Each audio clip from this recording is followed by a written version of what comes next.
लेकिन कोई पूछे अमित शाह से कि अरे कड़ी बात, तेरे क्या कॉन्ट्रीब्यूशन है इस मुल्क में, तेरे बाप दादा के क्या कॉन्ट्रीब्यूशन है इस मुल्क में। सिर्फ एक छोटी सी बात उठाती हूँ, 86 रुपीज हो गया डॉलर, यानी कि आपके मुल्क की करेंसी कहाँ चली गई। ये अचीवमेंट है आज बीजेपी की। आम आदमी अपने सर्वाइवल के लिए रगड़ रहा है, मर रहा है।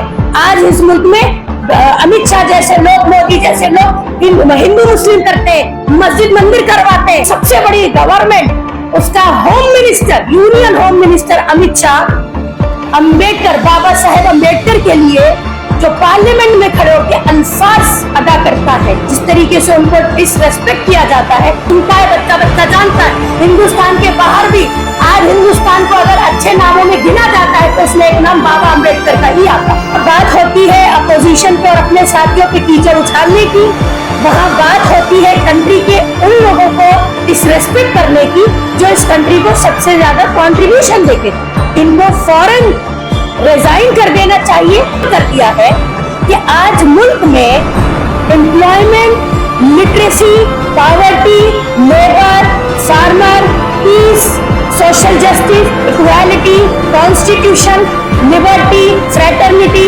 इसके ऊपर कोई बात नहीं है।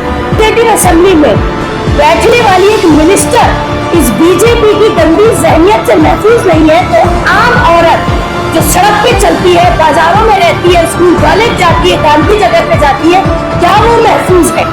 अस्सलाम वालेकुम रहमतुल्लाहि व बरकातुहू। आज की प्रेस कॉन्फ्रेंस में तमाम मीडिया, जर्नलिस्ट और यूट्यूबर का मैं वेलकम करती हूँ।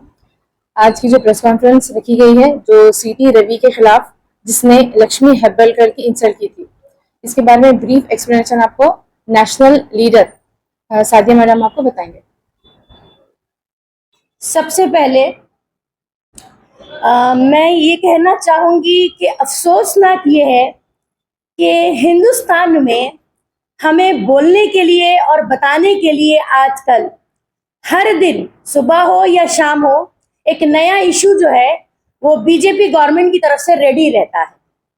पिछले 10 सालों में ये भारतीय जनता पार्टी ने अपनी मनुस्मृति की जो सोच है और जो एक गंदी मानसिकता और आइडियोलॉजी के साथ ये पावर में बैठे हैं, इन्होंने कंट्री की प्रोग्रेस को और कंट्री के डेवलपमेंट को इतना हैम्पर कर दिया है कि आज मुल्क में employment, literacy, poverty, labour, farmer, peace, social justice, equality, constitution, liberty, fraternity, इसके ऊपर कोई बात नहीं होती है।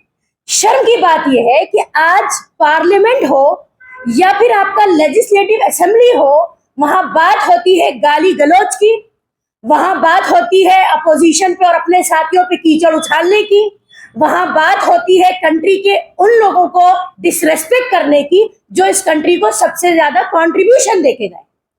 हम बात शुरू करेंगे सीसीटी रवि से, जो कि एक एमएलसी हैं बीजेपी के आपके कर्नाटका से, कि उन्होंने हमारी जो मिनिस्टर हैं लक्ष्मी हेब्बलकर, उनको कुछ ऐसे डेरोगेटरी अल्फाज से नवाजा कि जिसके बेसिस पर उनके ऊपर सेक्शन 76-75 सेक्सुअल हैरेसमेंट लगाकर गिरफ्तार किया गया। यहाँ जो सोचने का मकाम है और शर्म की बात है कि एक ऐसे MLCs, member of legislative council, अपने ही सहयोगी, अपने ही कोलीग्स जो उनके साथ उठते बैठते हैं, जो गवर्निंग सिस्टम का हिस्सा है, ये जो हमारी मिनिस्टर है, ये औरतों और बच्चों के लिए काम करने में बहुत सक्षम मानी जाती हैं, एक बहुत ही रेस्पेक्टेड और डिग्निफाइड मिनिस्टर है।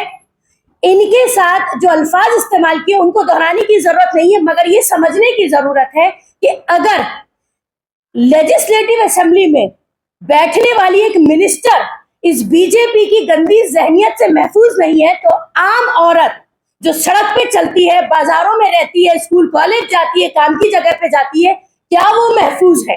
ये बहुत बड़ा सवाल है औरतों के वजूद पर, औरतों की डिग्निटी और औरतों की रेस्पेक्ट पर। उसके बाद दूसरा सवाल ये उठता है कि क्या इस तरीके के लोग ऐसी एक करप्ट और क्रिमिनल मेंटालिटी लेकर क्या गवर्निंग सिस्टम का हिस्सा होना चाहिए? तो हरगिज भी नहीं। इनको अरेस्ट किया गया है और हम वुमेन इंडिया मूवमेंट का प्लेटफॉर्म ये डिमांड करता है कि इनको फौरन रिजाइन कर देना चाहिए। ऐसे लोगों के खिलाफ जितनी सख्त हो सके कार्रवाई होनी चाहिए ताकि आइंदा ऐसा कुछ सुनने और देखने को ना मिले।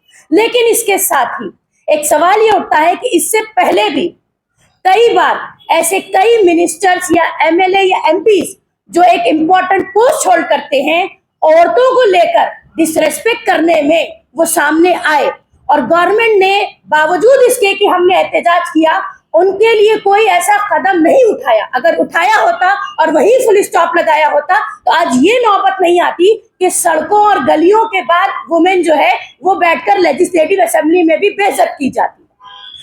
रह गई बात ये कि आपका जो एमएलसी है, जो रवि साहब है, इन्होंने बहुत सारी फालतू बकवासें करी है कि मेरे ह्यूमन राइट्स का उल्लंघन हो रहा है और मेरे साथ ऐसा हो रहा है, मेरे साथ वैसा हो रहा है। मैं यहाँ पे ये वाजे करना चाहूंगी कि इस वक्त हिंदुस्तान में यूं तो सभी तबकात बहुत ज्यादा दबे और कुचले हैं। जुल्म से तो सभी तबकात, चाहे माइनॉरिटीज हो, कि वो एक कास्ट बेस्ड दलित हो, कि शेड्यूल ट्राइब हो, या फिर कम्युनिटी का हिस्सा होते हैं फार्मर्स हो कि लेबरर्स हो, सभी ऑप्रेस्ड हैं। इस बीजेपी गवर्नमेंट ने हुकूमत में आने के बाद काम ही इस एजेंडे पे किया है कि किस तरीके से कंट्री का डेवलपमेंट और प्रोग्रेस रोक दी जाए। लेकिन इन सबके बीच में जो रिपोर्ट्स इंटरनेशनल प्लेटफॉर्म से हमको रिसीव होती है, आपको पता चलेगा कि वो इतनी खौफनाक और शर्मनाक है कि बीजेपी के रूल ने ये बात आम कर दी है और परमिट कर दिया है, स्पॉन्सर कर दिया है कि जहां औरत हो उसको बेइज्जत किया जाए।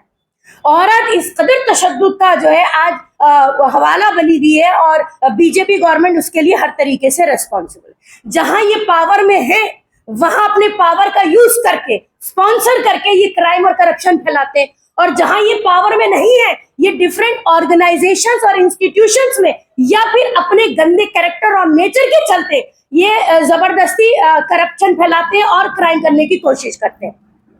मैं समझती हूँ कि ऐसे वक्त में जितने भी ऐसे प्लेटफॉर्म्स हैं जो सोसाइटी के लिए काम करते हैं या जिनको लगता है कि आज हिंदुस्तान को एक रेवोल्यूशन की जरूरत है, और ये रेवोल्यूशन किसी तंजीम से आ सकती है, किसी मूवमेंट से आ सकती है।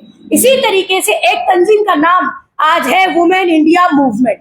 हम कोई पार्टी नहीं है, हम कोई एक ऑर्गेनाइजेशन नहीं, बल्कि हम एक मूवमेंट है। पिछले 2 महीने से आप लोगों ने देखा होगा कि हमने नेशन वाइड एक कैंपेन भी उतारा था जो औरतों की सेफ्टी और सिक्योरिटी के लिए उतारा गया था। उसमें हमने हर तरीके के जो तशद्दुद है उनको एड्रेस किया था। आज हम फिर अपनी जिम्मेदारी समझते हुए बैठे हैं। हम इंशाल्लाह हर बार जब तक हमारे पास ताकत है हम गलत को गलत कहते रहेंगे और नाइंसाफी और जुल्म और जो बेहूदगी इस मुल्क में बीजेपी ने फैला रखी है उसके खिलाफ आवाज उठाते रहेंगे। अब आते हैं एक दूसरे मुद्दे की तरफ।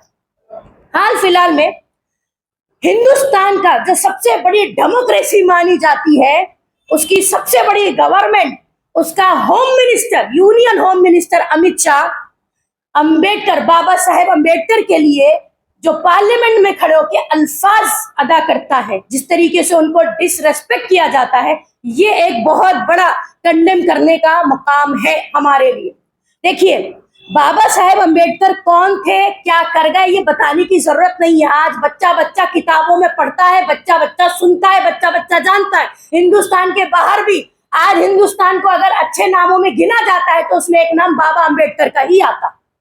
लेकिन कोई पूछे अमित शाह से कि अरे तड़ी पार, तेरे क्या कॉन्ट्रीब्यूशन है इस मुल्क में, तेरे बाप दादा के क्या कॉन्ट्रीब्यूशन है इस मुल्क में, और पिछले 10 साल से पार्लियामेंट में बैठकर क्या कॉन्ट्रीब्यूट किया है इस मुल्क को। रेप, मर्डर, लिंचिंग, लूट मार खत्म कर दिया, इकोनॉमी खत्म हो गई। आज आप देखिए, सिर्फ एक छोटी सी बात उठाती हूँ, 86 रुपीज हो गया डॉलर, यानी कि आपके मुल्क की करेंसी कहाँ चली गई। ये अचीवमेंट है आज बीजेपी की। आम आदमी अपने सर्वाइवल के लिए रगड़ रहा है, मर रहा है। आज इस मुल्क में अमित शाह जैसे लोग, मोदी जैसे लोग हिंदू मुस्लिम करते हैं, मस्जिद मंदिर करवाते हैं। योगी पार्लियामेंट में खड़े होकर बात करता है कि हमने एक मंदिर संभल में खुलवा दिया, देखो ताला लगा हुआ था। और आज भी संभल जल रहा है, आज भी मणिपुर जल रहा है, आज भी हिंदू मुस्लिम के नाम पर पूरा मुल्क जल रहा है। ये डेवलपमेंट और प्रोग्रेस को इतना हैम्पर्ड किया है इस बीजेपी गवर्नमेंट ने, और इतनी इंपॉर्टेंट पोस्ट, होम मिनिस्टर की पोस्ट लेकर, जिसके पास इतने पावर्स होते हैं, ये खड़े होके पार्लियामेंट में बाबा साहेब अम्बेडकर को डिसरेस्पेक्ट करते हैं। इसको सिर्फ कंडम ही नहीं कर रहे हैं, हम नेशन वाइड इसके खिलाफ प्रोटेस्ट भी कर रहे हैं, पूरा मुल्क कर रहा है, क्योंकि ये थूकने लायक है ये लोग, और इनको थूथू मिलनी चाहिए। मैं तो कहती हूँ अमित शाह तो इस काबिल कभी रहा ही नहीं कि वो इस पोस्ट को संभालता। ये तो बीजेपी गुंडागर्दी से, ईवीएम को मैनिपुलेट करके आई हुई गवर्नमेंट है। ये कोई लोगों के मैंडेट से आई हुई गवर्नमेंट नहीं है, ये जबरदस्ती पावर में आए हुए लोग हैं। इनको वैसे ही रिजाइन कर देना चाहिए। अगर ये नहीं करते तो अभी जनता जिंदा है, और फिर ये जनता वो है जो दुनिया की सबसे बड़ी पॉपुलेशन है। इसमें इंटेलेक्चुअल्स की कमी नहीं है, एक्टिविस्ट की कमी नहीं। उसके बाद तीसरा एक बहुत इंपॉर्टेंट हमारा मुद्दा है, मांड्या में एक केस सामने आया जहां पर मोटरसाइकिल पे 3 बच्चे सवार हैं और उनको कुछ संगियों ने घेर लिया है और उनसे कहा जा रहा है कि जय श्री राम के नारे लगाओ। उनको हैरास किया जा रहा है, टॉर्चर किया जा रहा है। ये मामला तो ऐसा हो गया है कि जैसे रोजाना का खेल है, कबड्डी का खेल हो गया है। प्रो कबड्डी चल रही है जय श्री राम की, कि जहां दिल करेगा रोड पे किसी को रोक लेंगे, पार्क में किसी को रोक लेंगे, स्कूल कॉलेज में रोक लेंगे, सड़क मार्केट में रोक लेंगे, बस और ट्रेन में क्या कहते हैं रोक लेंगे और कहेंगे जय श्री राम का नारा लगाओ। ये कोई राम के मानने वाले लोग नहीं है, ये कोई रिलीजन नहीं है कि ये रिलीजियस लोग होंगे। ये गुंडागर्दी है, ये हॉलीगनिज्म है, यानी कि उधम मचाओ, शोर मचाओ, फिर कुछ तमाशा हो तो वायलेंस क्रिएट हो। इनको इसके लिए पुष्टपनाही है, बाकायदा इनको इसके लिए पैसे मिलते हैं, इनको स्पॉन्सर किया जाता है, क्योंकि किसी भी तरीके से अगर कंट्री प्रोग्रेस और डेवलप कर गई तो जो करप्ट लोग हैं वो उतार दिए जाएंगे। इसलिए करप्ट लोगों का ये काम ही होता है कि अगर कुर्सी में और पावर में बने रहना है तो कंट्री को प्रोग्रेस नहीं होने देना है, मुआशरे को उलझा के रखना है, मुआशरे को डिस्टर्ब करके रखना है, लोगों का कंसंट्रेशन, उनका फोकस बिगाड़ के रखना है, तभी हम रूल कर पाएंगे। आज हिंदुस्तान इतनी खराब हालत में पहुंच चुका है कि आप पूछिए मत। ये इस तरीके की गुंडागर्दियां बंद होनी चाहिए। जहां बीजेपी है वहां तो खुला हो रहा है, और जहां बीजेपी नहीं है, दूसरी आप देखिए कर्नाटका में कांग्रेस गवर्नमेंट है। मुझे तो यह भी हैरत है कि ये किस तरह की गवर्नमेंट है कि इन्होंने 65 साल हिंदुस्तान पे रूल किया। इनका बोया हुआ बीज था जो आज बीजेपी के फल बन के निकला है। ये आरएसएस बोया हुआ बीज है कांग्रेस का, और कुछ नहीं है। क्योंकि जिस स्टेट में कांग्रेस क्लियर मैंडेट के साथ बैठी है, पूरे पावर में बैठी है, अगर वहां भी इस तरीके की घटनाएं सुनने को आ रही है तो फिर कांग्रेस के ऊपर बहुत बड़ा सवाल है। हम तो कहते हैं कांग्रेस भी बीजेपी की लाइन में खड़ी है, उनसे अलग नहीं। सोचने का मकाम अब कॉमन सिटीजन्स के लिए है कि आखिर अब क्या, व्हाट इज नेक्स्ट। आखिर हमें सड़कों पे आना ही पड़ेगा, हमें ही कोई ऐसा मैंडेट लाना पड़ेगा कि हम, और या फिर हमें ही सफाई करनी पड़ेगी, वरना इस तरीके से मुआशरा और कंट्री जो है वो नहीं चल सकती। शुक्रिया।